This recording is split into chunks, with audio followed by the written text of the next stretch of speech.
A few years ago, while pursuing my PhD in human metabolism at the University of Oxford, I co-wrote a cookbook on a Mediterranean ketogenic diet, or Medi-Keto for short.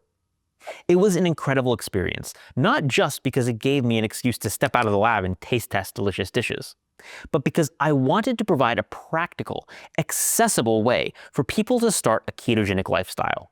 A lifestyle that, in many cases, can be truly transformative, even life-saving.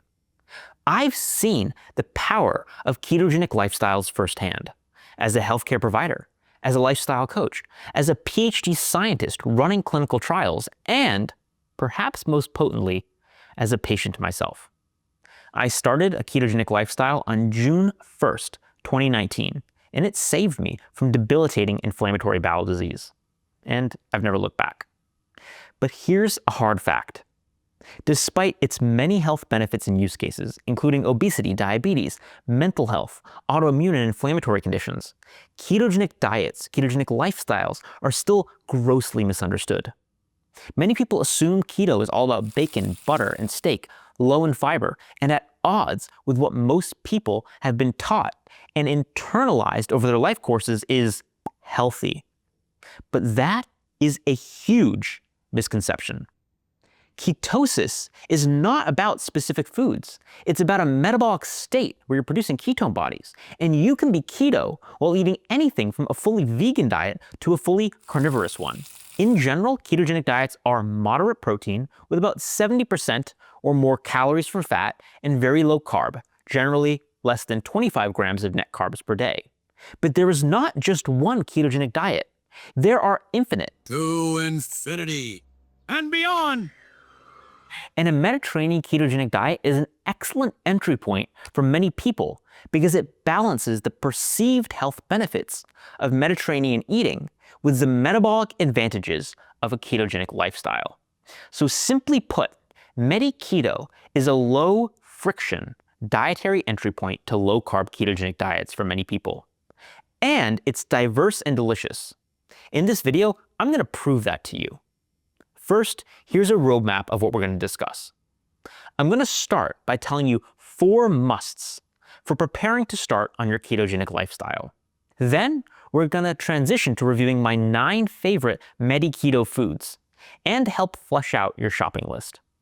Finally, I'll wrap this up by responding to common questions and answers, and even offer you some free recipes from my book.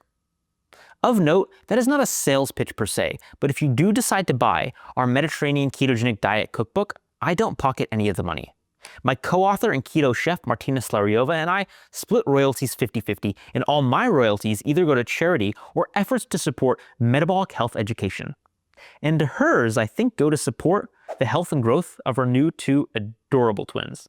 So if you decide to get it, you're supporting good causes either way. Anyway, this preface has now been long enough that you're basically intermittent fasting anyway. So let's get started before you get too hungry. All right, 4 musts to prepare for your ketogenic lifestyle journey. The key to success with any new lifestyle is preparation.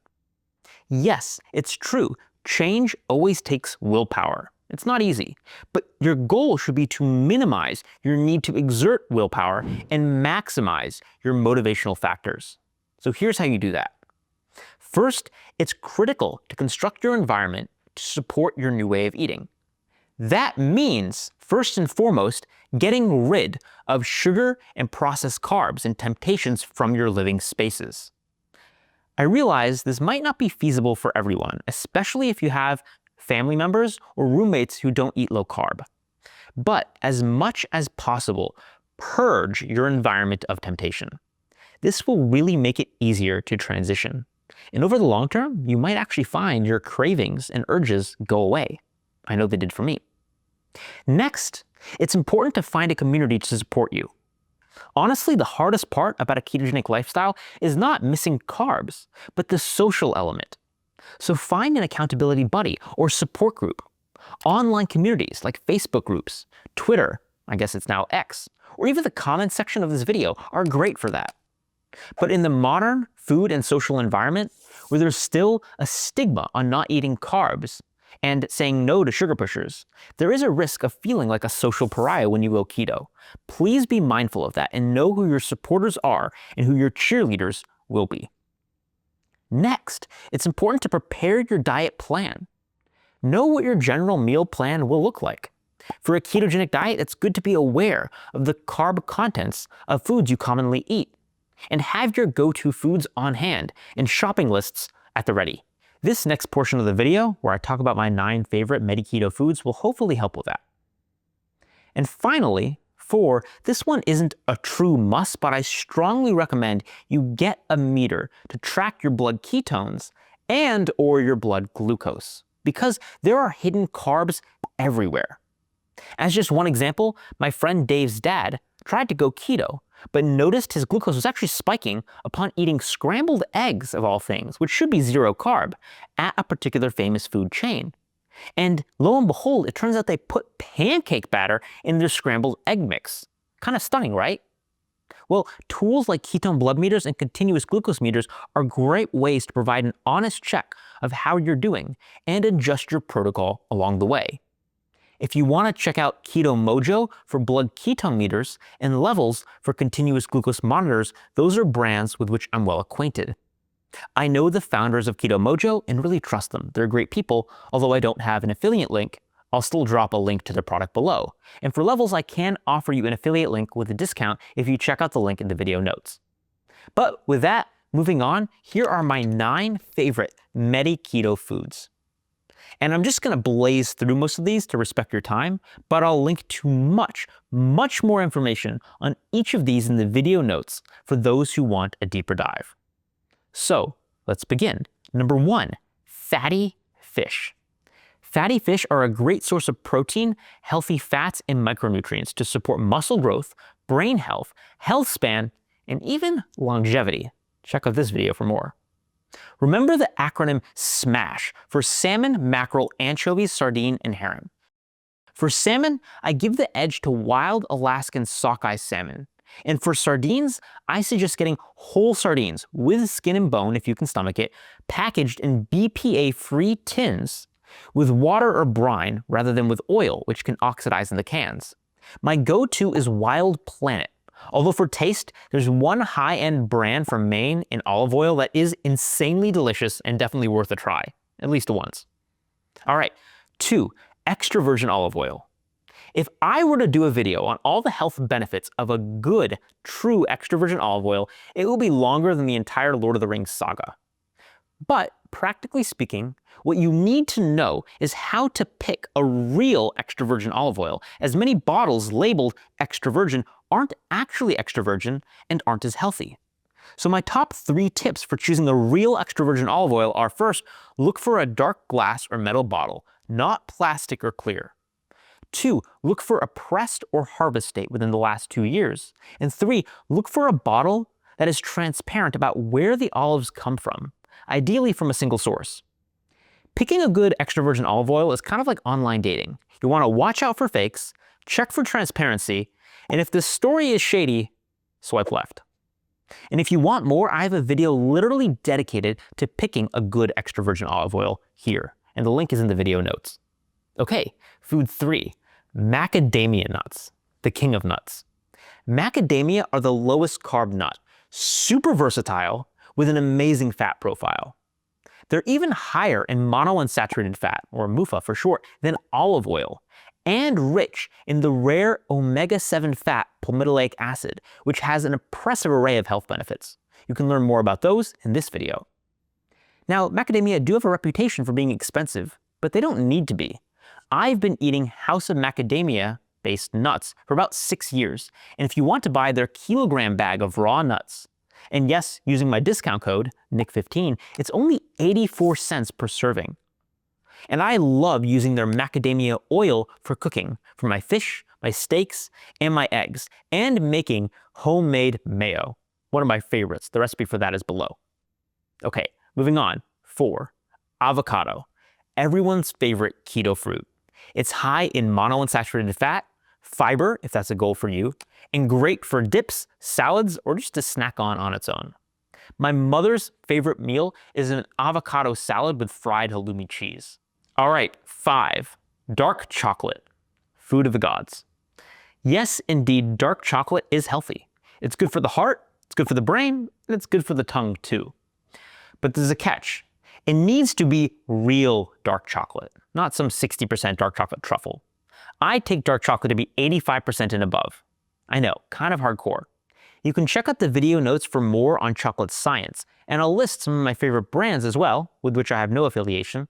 And if you're in the United States, my #1 brand is Teza, specifically Teza Wicked Dark, which is stone ground, low in heavy metals, and comes in a few awesome flavors. My #1 favorite is 95% Wicked Dark with ginger.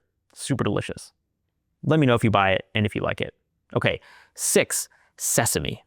Sesame and sesame products, in particular tahini, are great for adding texture to foods like seafood and as dressings, like a garlic anchovy tahini dressing for roast zucchini or eggplants or fish. Sesame is packed with healthy fats.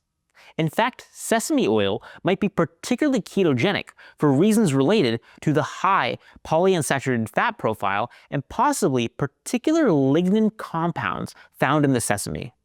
I personally find sesame oil is among the most ketogenic fat sources for me. I can get my levels up to 6 millimole in 20 hours using sesame oil.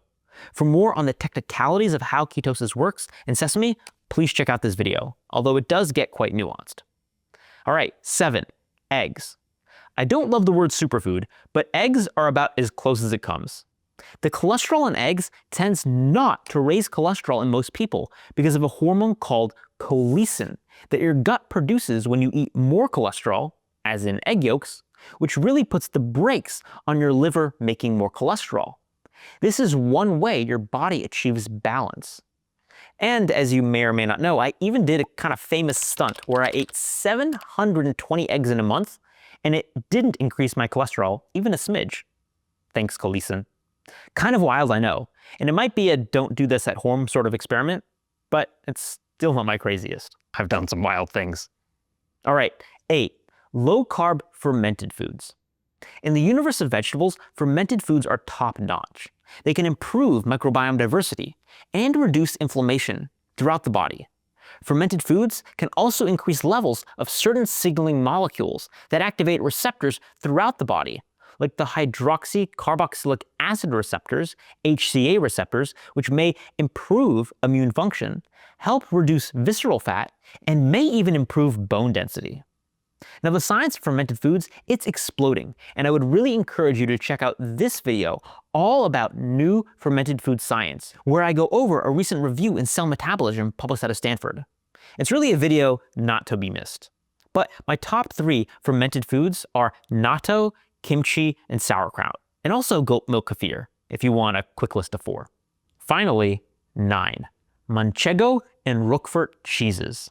If I had to pick just 2 amazing cheeses that fit with a Medi-Keto lifestyle, they'd be Manchego and Roquefort.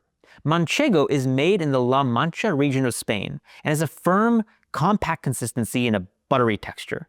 It's really amazing for straight up snacking, grating over salads, and for making my favorite dressing of all time, a homemade Caesar, the recipe for which I'll put in the video notes. It's absolutely incredible. It's also high in protein and calcium, like many hard cheeses. And Roquefort is the king of cheeses, an amazing French blue cheese that's anti-inflammatory, good for gut health, and goes well with nuts or bacon, and on which I have a whole video devoted. I really love Roquefort, so go there to learn more. But I will warn you, I do churn out a lot of Munster puns, so you better be prepared to yell, "How dare he!" All right. Now, getting to the last part of our video, common questions and answers. First question, what about your cholesterol on a ketogenic diet? Now, most people who go low carb or keto actually do not see lasting increases in cholesterol, or LDL cholesterol more specifically. Interestingly, it's actually the lean, insulin-sensitive people who tend to see increases in cholesterol and LDL cholesterol. Colleagues and I have actually shown in multiple studies, including a meta-analysis of 41 human randomized controlled trials, that people that are overweight or with obesity tend not to see increases in cholesterol or LDL cholesterol. So if you're starting with excess weight, or have prediabetes or diabetes. This is probably a way of eating keto that is far less likely to increase your cholesterol, LDL, or ApoB numbers, and is far more likely to improve your overall cardiovascular risk profile. Yes, keto can be very good for heart health. That said, if you are lean, insulin sensitive, and active, then you might see increases in cholesterol. We're currently studying this and what it really means in terms of heart health. All right, question 2. What about the keto flu? Some people develop fatigue and headaches when they start a ketogenic diet. To be clear, this keto flu isn't actually a flu. It's kind of just your body throwing a tantrum because you took away its sugar. Kind of like a toddler who just heard no at the toy store. Throwing a tantrum. Anyway, the most common reason for this keto flu is a temporary imbalance in electrolytes as your body adjusts. Therefore, do not be afraid to salt your food liberally. Many people use a Himalayan pink salt or Redmond's real salt. You can also mix in some low salt, which is really rich in potassium if that's a concern. It's generally recommended to get 3.5 grams or more of potassium daily, which you can get from foods like salmon, zucchini, and avocado, all very keto-friendly, and also you can supplement with low salt. That's what I do on occasion, and actually I kind of like the taste, although it is an acquired taste. You can also use electrolyte packs if you'd like. My favorite is Salt brand from Keto Chow. I like their flavors, and their flavor carrier is acacia gum, which is a low FODMAP, an IBS safe ingredient, and blood sugar safe. Many people prefer this to maltodextrin, which is in some common other electrolyte mixes. You can see this video for more on a scandal around a common famous electrolyte brand, Element. And don't worry, this isn't just a gotcha hit video piece, but it was a big scandal at the time, so if you want the details or you like diet drama, you can check that video out too. All right, question 3. Can I go keto if I don't have a gallbladder? Yes. In a word, yes. The gallbladder doesn't make bile or fat digesting enzymes. It just stores some. I know many people who are keto happily with no problems without a gallbladder. But you should, of course, talk to your doctor to help you formulate your new ketogenic lifestyle in a way that will work best for you personally. So I always encourage you to talk with a professional. Okay, 4. Will a ketogenic diet hurt my thyroid? Typically, no. This is more or less a big myth. The way to check is by getting a TSH, which stands for thyroid stimulating hormone. Having a TSH that's too high does suggest you're not making enough thyroid hormone. But one tricky matter of interpretation that arises is with respect to the reference ranges on T4 and T3 thyroid hormone, which T3 is active thyroid hormone, and are based on population studies with people on mixed macronutrient diets, basically those eating carbs. And because thyroid hormone supports carb metabolism, your thyroid demands go down on a ketogenic diet. Therefore, your active thyroid hormone needs can drop on keto, resulting in low T4 or T3 or low free T3, although TSH remains normal. And very importantly, in these cases, generally there are no signs of low thyroid, hypothyroidism, like feeling cold all the time or reduced energy expenditure. In fact, data show that low-carb diets can help maintain energy expenditure and metabolic rate during weight loss, providing another metabolic advantage over other diets when it comes to weight loss, even when T4 and T3 do drop.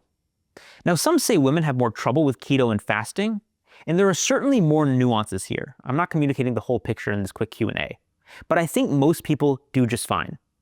But if you do feel or experience symptoms of hypothyroidism, especially as a woman, please seek personal medical advice and get more information. Next question, what about fiber? Fiber is a really complex topic. I have a video all about fiber here and linked below, which you really should watch. It's an important one. But at a high level, you can design a ketogenic diet to be as high or low fiber as you personally want.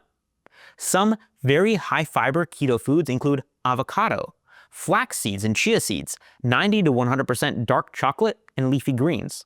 It's honestly not even hard to get 30 to 50 grams of fiber per day on a ketogenic diet, even without fiber supplements, if you so choose. It's all about personal preference. Finally, question 5, should I measure my ketone levels? And if so, what should my ketone goals be? I do suggest measuring ketones to start with a blood capillary meter like Keto Mojo, which I went over earlier in this video.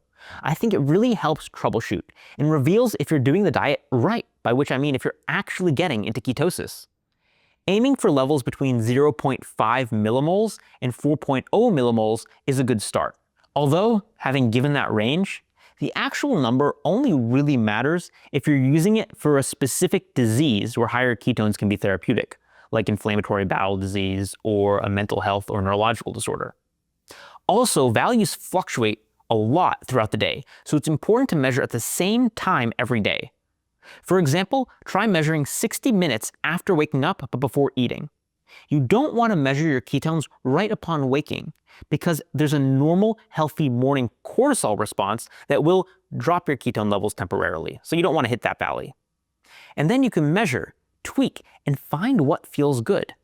And really try to be observant about the connection between your ketone levels, your diet, and your subjective state of well-being. For me, I find slightly higher levels strongly correlate with less GI upset. And for others, higher levels appear to improve mental health. So observe your levels, how they influence or how they're connected to your well-being. You can really gain a lot of insight. Okay, that's more or less all for now. I hope this was helpful. Let me know what other questions you have, and please feel encouraged to go down the rabbit hole in the video notes. I've dropped a ton of resources there. And finally, I hope this is the very beginning of your ketogenic journey, or just metabolic health journey, and that I hope you feel welcome to engage with me and our metabolic health community here on this channel, and in the comments and in other social media spaces. I do all this because I lived this. I know its impact. And I have devoted the rest of my life to trying to make metabolic health mainstream, which means I want to support you, whether this Medi-Keto approach ends up working for you or not. Stay curious, stay hopeful, you got this. And now I'm going to flash 5 free keto recipes from our Medi-Keto Diet Cookbook. Again, no pressure to purchase the book at all. But if you do, all my royalties go to charity or supporting metabolic health education, like the things we do here. But I thought I'd share these 5 to hopefully show you how diverse and delicious this lifestyle can be. I hope you feel encouraged. Best of luck.